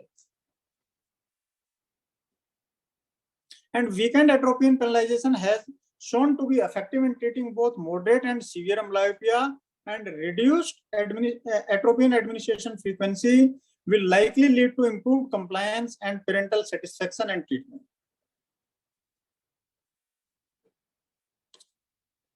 Then there was another trial which was randomized trial to evaluate combined patching and atropine for residual cases of amblyopia. And they concluded that in amblyopic eye, visual acuity improved similarly in both the groups, which is suggestive that there is no additional benefit of combined treatment in residual amblyopia. So some clinicians might think that in residual amblyopia, if we combine patching with atropine penalization, the results might be better. But these studies, they have conclusively proven that there is no additional benefit of combined treatment in cases of residual amblyopia. Then ATS 13 was conducted, and it was a non-randomized prospective trial of glasses alone for strabismic and anisometropic amblyopia, and they concluded that the effect was more for strabismic amblyopia than compared to the strabismic and anisometropic amblyopia.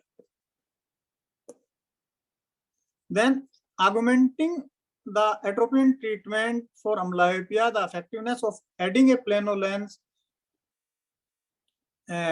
to weakened atropine treatment after a patient's visual acuity has been stabilized, but amblyopia is still present. And this is ongoing trial, and results have not been published. Then what are the drawbacks of ATS? We have to keep in mind the limitations of ATS. There were strict inclusion criteria which hampered the study by including a limited number of the patients. Methodology was not strict, thereby making the results subject to many questions and variations. Ethnic variation to treatment always remain a factor, so result cannot be generalized to other countries. Then in our setting, question arises, is atropine safe in tropical countries? And compliance was not objectively monitored in PEDIC studies, therefore it makes it harder to interpret the results. Then there is no shortcut or substitute for occlusion in amblyopia therapy.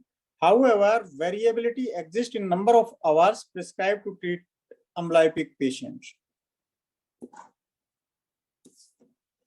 Then regarding duration of patching, they have conducted ATS 2A and 2B. In ATS 2A, full-time patching was compared with 6 hours of patching in cases of severe amblyopia, and they concluded there is similar improvement in both the groups, whether you go for full-time patching or 6 hours patching, the results are similar. Then in cases of moderate amblyopia in ATS 2B, they compared 2 hours of the patching with 6 hours of the patching, and they concluded there is similar improvement in both the groups. It was noted that prescribing greater hours of patching did not seem to have a significant beneficial effect in the first 4 months of the treatment. It was also noted that hours of the patching did not affect the rate of improvement. In the PEDIC study, treatment was changed only if there was no or limited improvement occurred at 6 weeks. Individual variability might occur in response to treatment, especially patching without continuous electronic compliance monitoring. Prior to PEDIC trials, full-time occlusion was commonly recommended in treatment of amblyopia, but post-PEDIC studies, full-time patching is not always required for successful treatment of amblyopia. Prescribing lesser amount of patching may promote better overall compliance with the treatment. When patching is prescribed, it is reasonable to prescribe 2 hours of daily patching for moderate amblyopia and 6 hours of daily patching for severe amblyopia. Some children with severe amblyopia will respond to as little as 2 hours of the patching, and in young children, using an adhesive patch would be strongly considered so that picking is less likely to occur. Initiating treatment before the patient is 5 years of age will yield greater improvement and stability of the visual acuity compared with treatment which is initiated in children of 7 to 17 years of age, and more studies are required to assess effectiveness of patching in which 2 hours daily versus 6 hours daily is required for cases of severe amblyopia. There is no consensus over duration of patching. Different authors have recommended different duration of patching, and full-time patching has been supported by many authors in the past. However, popularity it commands among the clinician is not shared by patients and their parents. And major cause of failure to therapy is because of poor compliance, and recent trends are in favor of part-time occlusion because of the better compliance. So then another question arises, they have done in ATS 3 whether there is any age bar for treatment of amblyopia or whether amblyopia can be successfully treated in older children. And in this study, they have included children from 10 to 18 years of age, and they concluded treatment can improve visual acuity even in older children, and age is no bar for treatment of amblyopia. So can amblyopia be corrected in adults? The answer is yes, because regardless of person's age, the visual system, which consists of eye, brain, and visual pathway, can be retrained due to plasticity of the brain, and the visual axis that needs to be retrained is binocular vision. Then recurrence of amblyopia, the clinical implication is because majority of the recurrence is seen in children who are less than 8 years of age, and it will occur within 3 months after the cessation of the treatment. So there are two precautions. One, early follow-up is very critical, and secondly, you should not abruptly stop the treatment of amblyopia, because abrupt stoppage of the patching leads to recurrence.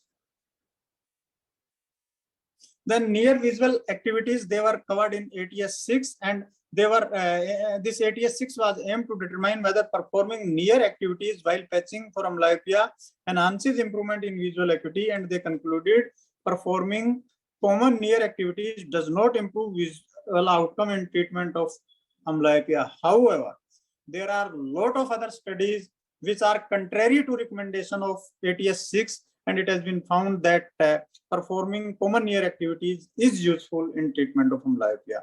And these near activities may be in the form of craft, reading, writing, computer or video games, watching TVs.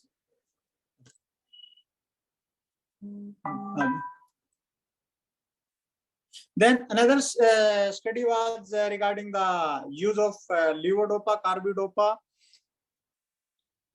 pilot study in the treatment of residual amblyopia, and the results suggested that levodopa carbidopa therapy for residual amblyopia in older children and teenage is well tolerated and may improve visual acuity.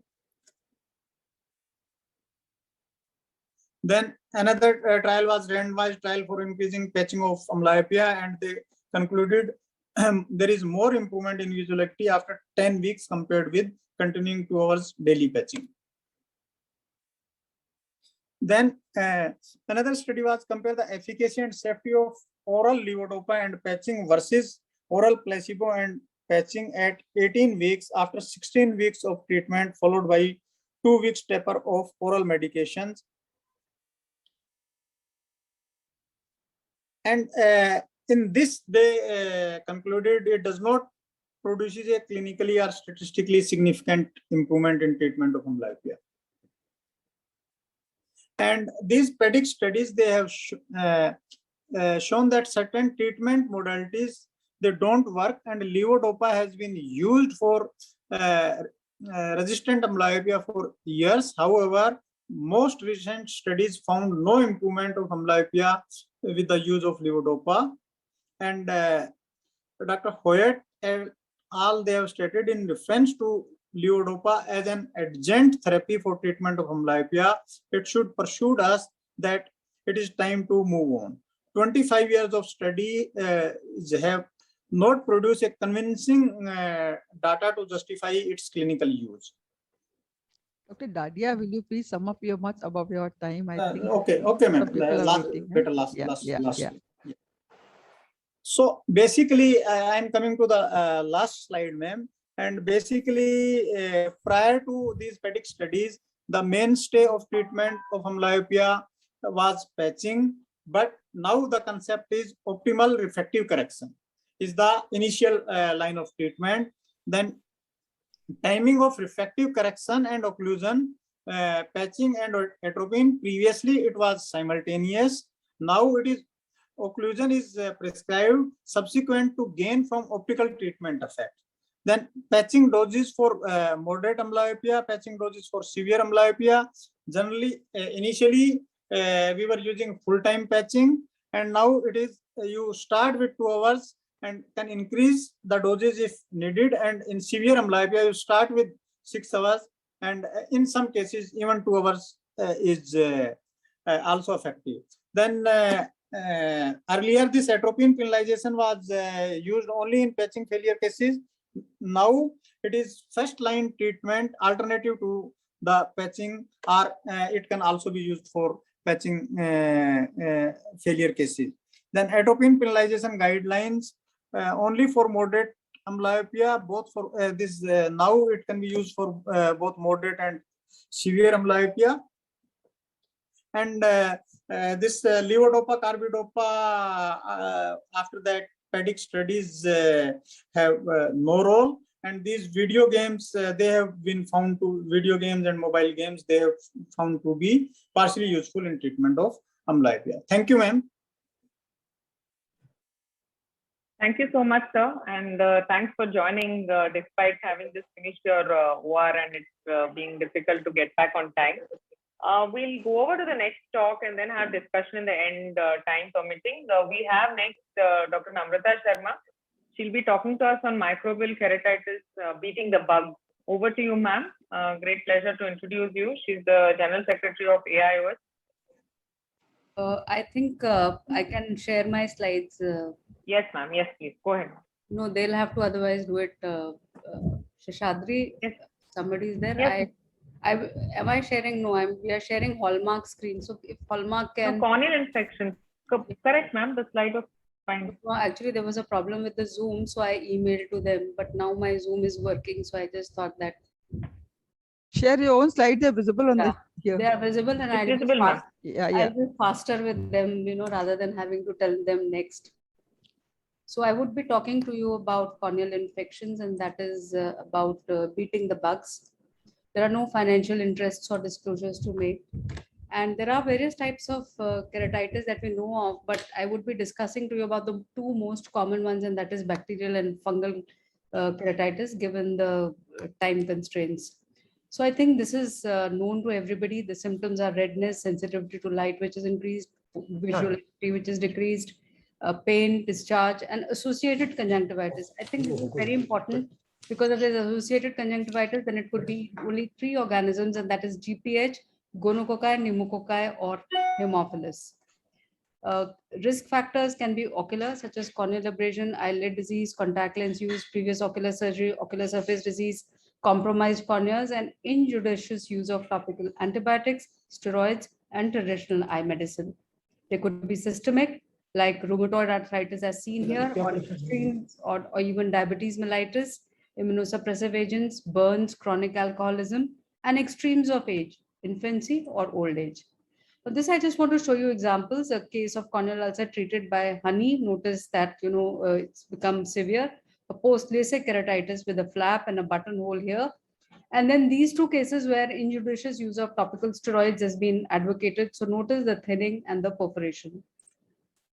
Slit lamp evaluation involves the complete examination of the area and the density of infiltration, the size and the depth of ulceration, the size of the epithelial defect, the degree of the stromal edema. So epithelial defect size is different from the stromal edema, and both have to be documented at each visit. Scleral involvement, if any, and anterior chamber reaction, if any. This is just to show the size of the epithelial defect is this much, and the stromal edema that is present is this much. So you have to document both, because these will vary. And this is just to show that as you change the position, the hypopyon may move, and fungal hypopyon is classically fixed. You need to know what is the grading of corneal ulcer. It is mild, moderate, or severe. So less than 2, 2 to 5, more than 5, less than 20, 20 to 50, more than 50%. And these are the examples which are just adjacent to it to show you what are the grades of the ulcer. And this is important, because this is going to determine the treatment of the ulcer in all categories, whether it is bacterial or fungal. Some of them you can actually classically pick up. So you have staph species with punched out lesions. The surrounding cornea is quite clear, looking like a normal cornea. On the other hand, pneumococcal is rapidly progressive with serpiginous ulcer. The surrounding cornea is quite edematous. Pseudomonas tends to be greenish yellow discharge with infiltration, hypopyon, ring ulcer, desmetocele, perforation which occurs in 2 to 5 days. And mycobacteria are indolent ulcers with a cracked windshield-like appearance, as you can see. The surrounding cornea is quite clear, and there's hardly any AC reaction. Again, a cracked windshield-like appearance. Moraxella, on the other hand, are inferior ulcers, oval ulcers. They occur in diabetics, alcoholics, and malnourished. and there's hardly any AC reaction.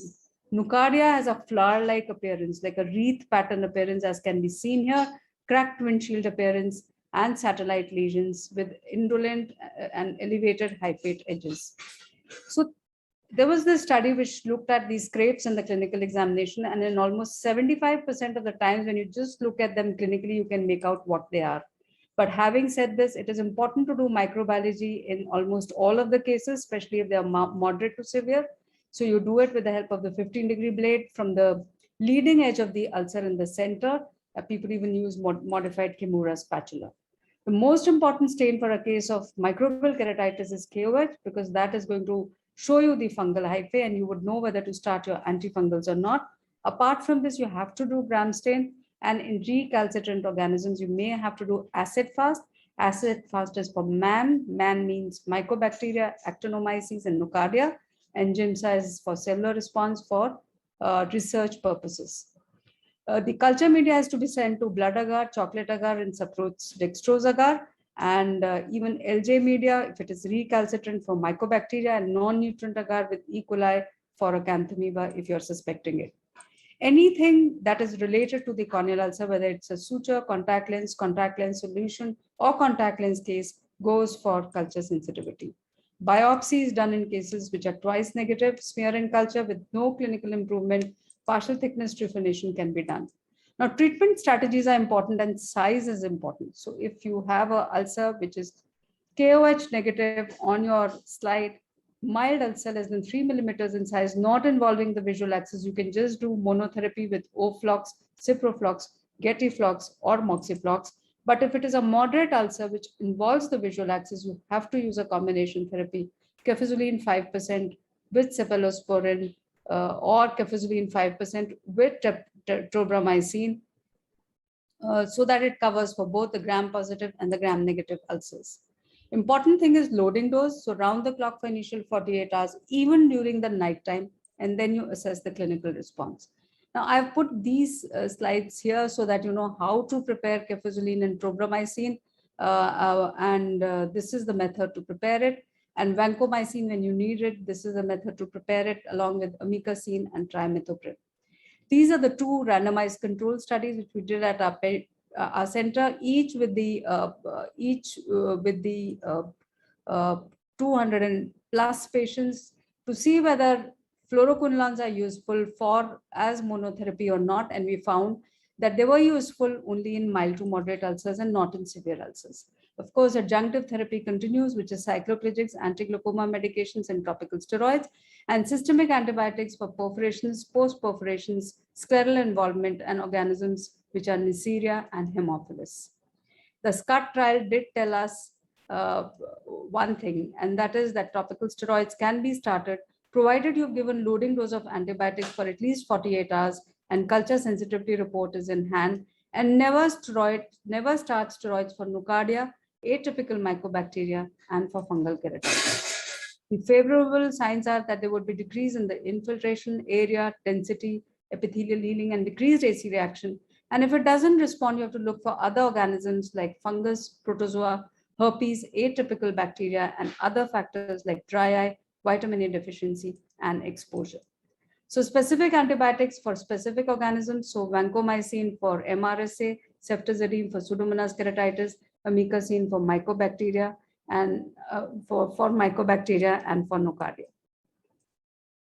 Topical colistin, this is how it is prepared for cases which are resistant to everything. And this is how the healing response of your ulcer should be, with fluorescein, and there should be only a corneal haze which remains after you treat it, and not like this where you have perforations, corneoiridic scars, staphylomas, etc.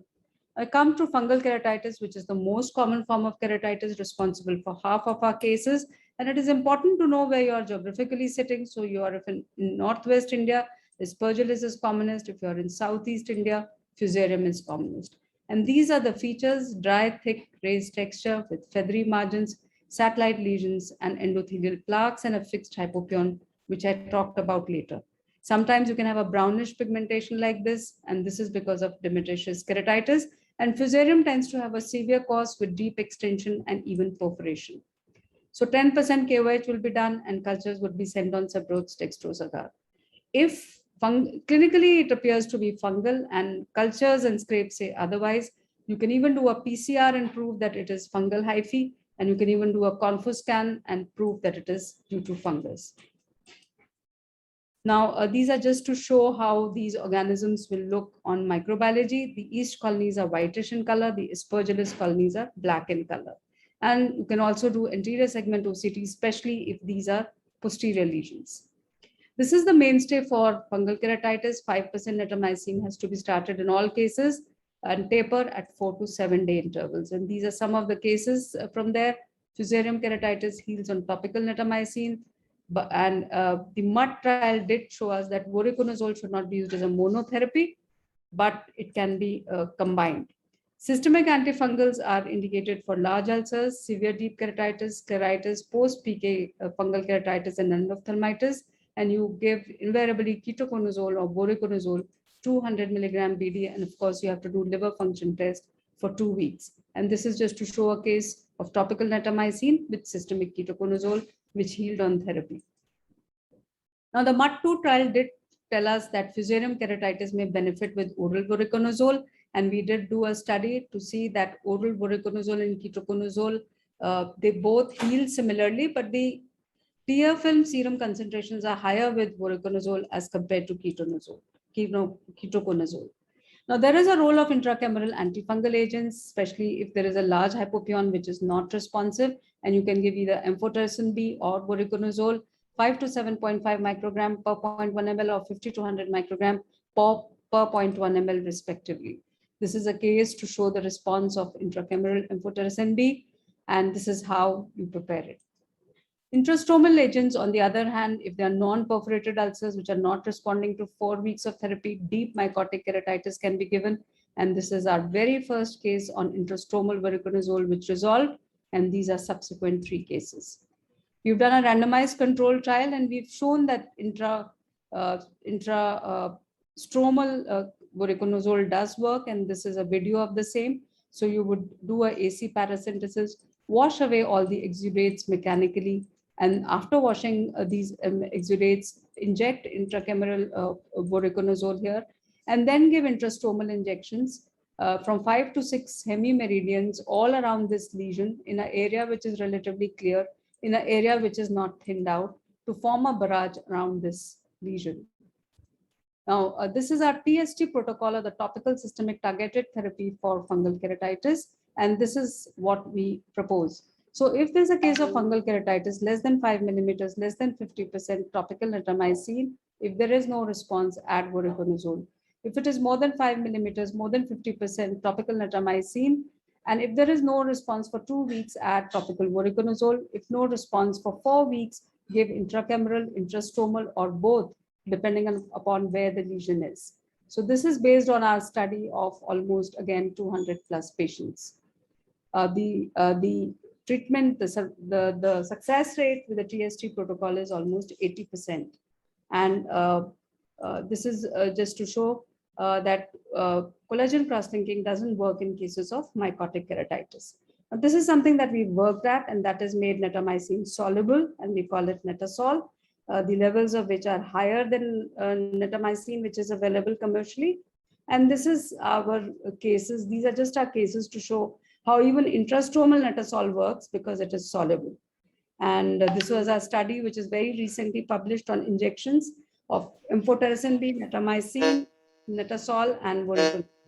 So I'm just concluding by a couple of slides here to show these cases, and just to show that even if your therapeutic keratoplasty fails, your intrastromal injections can work. So thank you very much for your kind attention and for listening to this talk. And if there are any questions, I would be very happy to take.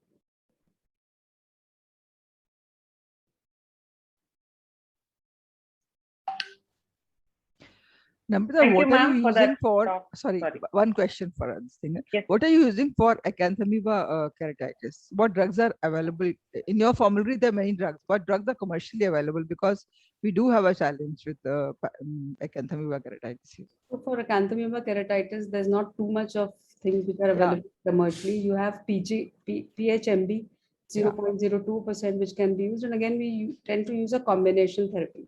So it is PHMB 0.02% along with diamidine drops, and that used to come as golden eye drops. It got discontinued and then again was restarted. But these are the two drugs, and I would also like to draw your attention to one more drug, and that is miltriphosin, which has come into vogue, and there are trials which have been done. Although from LVPI, there was a study which said that it doesn't work in limited number of patients.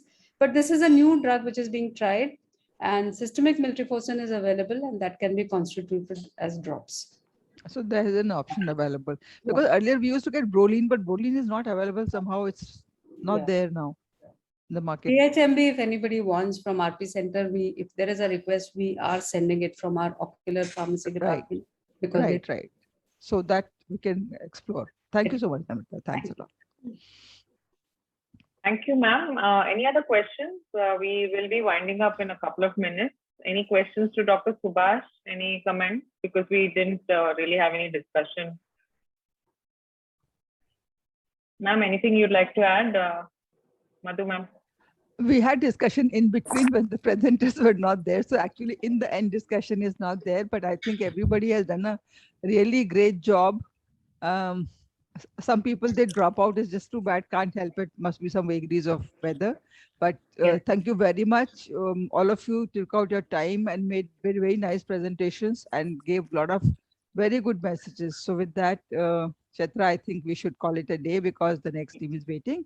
So thank you, everybody. I think let them take a virtual picture of everybody there with the cameras and mics on. Surely. Excellent and insightful talk by all our speakers and fantastically moderated by Dr. Chaitra, and thanks to Dr. Madhu for chairing the session. So I'd like to take this opportunity and I request everyone to please switch on your camera, and just in case you have not switched on the camera, please turn on your cameras and please unmute your lines. Let's hear it for all our speakers. A big round of applause for all our speakers. And I would request the back-end team to please take a picture of all the ones who have switched on the camera. Let's hear it for them. Great. All right. Thank you, ma'am. We are ahead of time in 3 minutes, and we'll be starting with the next session at 1 p.m. sharp.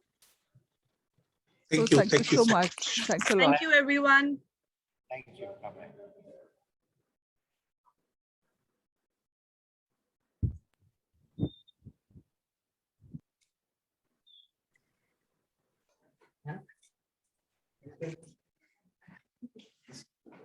That's very good.